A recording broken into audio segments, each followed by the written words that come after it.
Assalamu alaikum wa rahmatullah. This is Osama Said from Ahmadiyya.com. This audio recording is really just touching on a few points to prove that Mirza Ghulam thought he was higher than Sayyidina Muhammad sallallahu alaihi wasallam. It's for people to find out generally for their own knowledge, and also as a response to an abusive email that was received by, I would assume he's an Ahmadi, because why would anyone non-Ahmadi send an abusive email? I'm putting it up on screen as well. The exact wording is in poor English as well, so whatever, I'm showing you exactly what the person sent me. And he's accusing me of, or us, of lying and making it up basically that Mirza Ghulam never claimed to be higher than Sayyidina Muhammad sallallahu alaihi wasallam.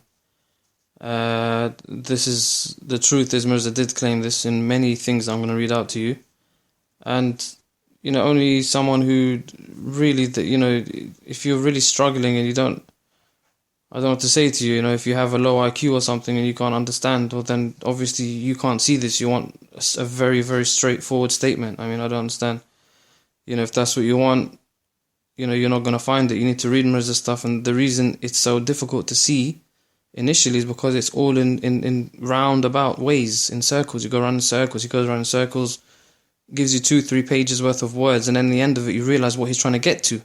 And what he tries to get to is unacceptable. It has no precedent in Islam. Sayyidina Muhammad sallallahu alaihi wasallam is the highest prophet.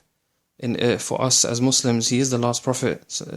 He brought the Quran, which is the final message. Nobody else can come and say, I am like him or higher than him, or my message is more complete than him. So I'll read to you now.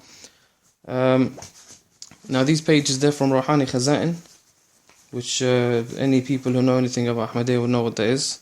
Volume 16, starting on page 270. Now the actual book is Khutbah Ilhamiyya, and so it starts on page 270 from volume 16 Ruhani Khaza'in to page 273. It's written in Arabic, Urdu and in Farsi. Obviously I'm going to read it in English now with the translation. I do read Arabic, but obviously my audio recordings are in English for the English speaking people out there. It's more of a universal language. So I'll start now. It starts off saying, if you have sense, then understand that just as our Prophet ﷺ came in the 5th millennium, he has come in the Buruzi form of promised Messiah at the end of the 6th millennium. And this is proved from the Quran. There is no room for rejection or denial. And except the blind, no one would turn their head. Don't you worry about the verse, وَآخَرِينَ مِنْهُمْ. And how can the words minhum be true if the Holy Prophet is not present in the akharin, like he was present with the people before? Whatever we have stated, there is no escaping it for the deniers. And the route for the deniers to run away is closed. And whoever rejects this point that the Holy Prophet's coming is related to the 6th millennium, just like it did for the 5th millennium, that person rejects the truth and the Quran. But the truth is that the Holy Prophet's spirituality at the end of the 6th millennium, in other words, these days, in comparison to the previous days before, is stronger, complete, and more severe. These words in Arabic are aqwa, akmal, and ashad. Aqwa is stronger, akmal is more complete, and ashad is more severe. This is what Mirza has written. Now, any of you people listening to this, Mirza Ghulam has clearly stated that he is coming. Okay, he is coming. He's trying to say now that he tries to get out of, obviously, by saying, I am not saying I am a whole complete prophet, but I am more of, I'm more of a, for example, like Buruzi, or a shadow prophet and all this kind of thing. He's trying to get out of fully coming in your face and saying, yes, I have come and I'm strong and I'm more complete. But this is what he says. He's written this saying that I have come, my coming in this millennium, this second coming basically, is more stronger, more complete, and more fierce or more severe. How you Muslims out there or Ahmadis out there, please ask yourself, how can this man Mirza Ghulam ever think that he can have a stronger or a more complete message or a more severe message than Sayyidina Muhammad sallallahu alaihi wasallam, the Prophet that brought us the Quran from Allah, the whole religion of Islam? How can he claim to ever say anything like that? This is what Mirza Ghulam has stated. Now you Ahmadis out there, please think about this. What did he bring that is stronger or more complete than Sayyidina Muhammad? You ask yourself that. Ask yourself, what did he bring? What, he brought things like Chanda? He brought things like Bihishti Makbara? This is all bid'ah anyway. This has no precedent in Islam. All Mirza has brought is further confusion, and that's why Ahmadis are very confused, because today's image of Ahmadiyya, they give you this image of, oh, we love Sayyidina Muhammad so much, oh, he's the dust on his shoes, oh, look at all these poems and stuff like that. You get very confused. And you think, no, this guy's lying, that guy's lying, Mirza Ghulam didn't write this. He did write this, because this is the original Ahmadiyya. This is the Ahmadiyya of the 19th century. Not the modern Ahmadiyya that you see here with Mirza Masroor coming on your screens and all these MTA programs and all this kind of thing. You are being fooled, okay? Please look in the history. Look in the history. Look at the foundation of Ahmadiyya. You have to look at Mirza Ghulam Ahmad, not these current images, not the current propaganda, not the current publications by the Ahmadiyya organization, okay? Please do this for your own sake before people like the person's emailed me, before you start sending abusive emails and accusing me or my colleagues of lying. Please check and read these books. A lot of Ahmadis, they're out there, they say, oh, we've read everything. What you're saying is not there. No, you haven't read it, because when I say this to a lot of Ahmadis, they've never heard of it in their life.